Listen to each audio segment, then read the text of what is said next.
日本と韓国の民間団体が共同で行った世論調査で、現在の日韓関係について悪いと答えた人は、日本側で 50% 余り、韓国側で 80% 余りという結果になりました。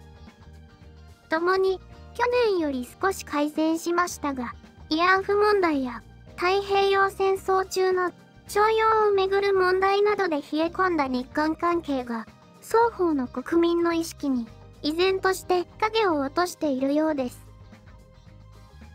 この世論調査は、日本の NPO 法人、言論 NPO と韓国のシンクタンク、東アジア研究院が2013年から毎年行っていて、8月から9月にかけて、日韓双方でおよそ1000人ずつが回答しました。28日公表された調査結果によりますと、現在の日韓関係について、非常に悪い、もしくは、どちらかといえば悪いと答えた人は、日本側で去年より2ポイント低い 52.7%、韓国側で去年より 7.4 ポイント低い 81% となりました。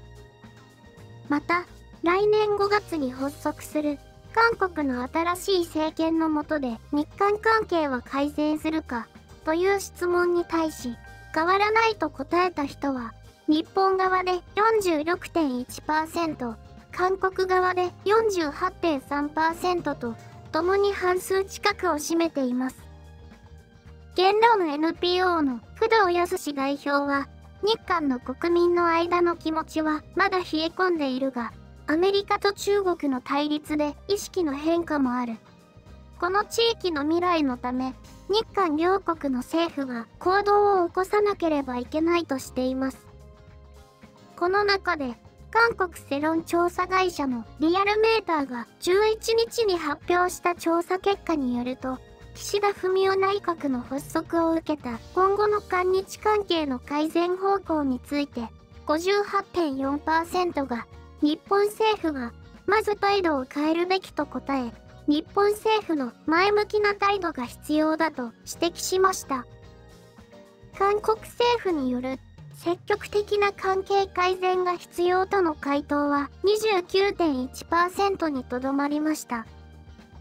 調査は8日に全国の18歳以上の計500人を対象に実施されましたが、ほとんどの年齢層で日本政府がまず態度を変えるべきとの回答が多くありました。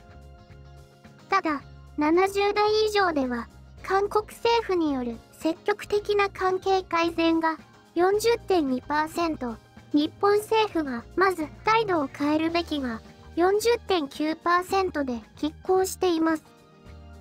支持政党別では与党、共に民主党支持層の 79.6% が日本政府がまず態度を変えるべきと答えた一方で、最大野党、国民の力支持層は 39.4% にとどまりました。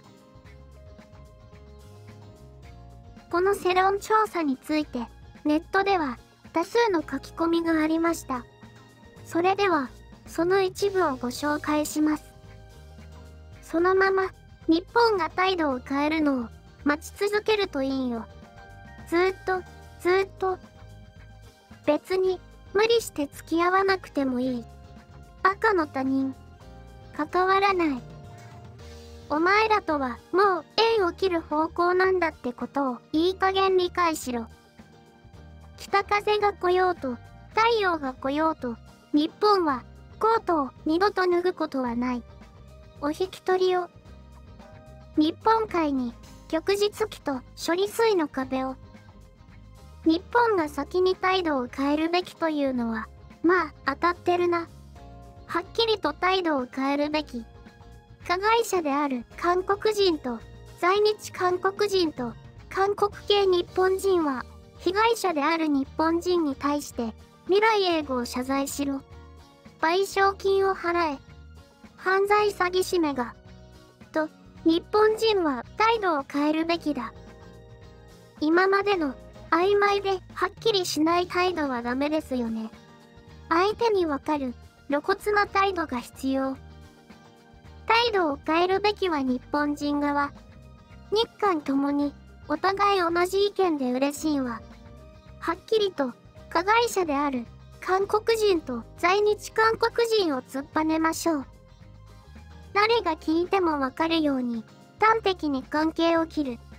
在日韓国人を追い出す。これを宣言して実行するだけ。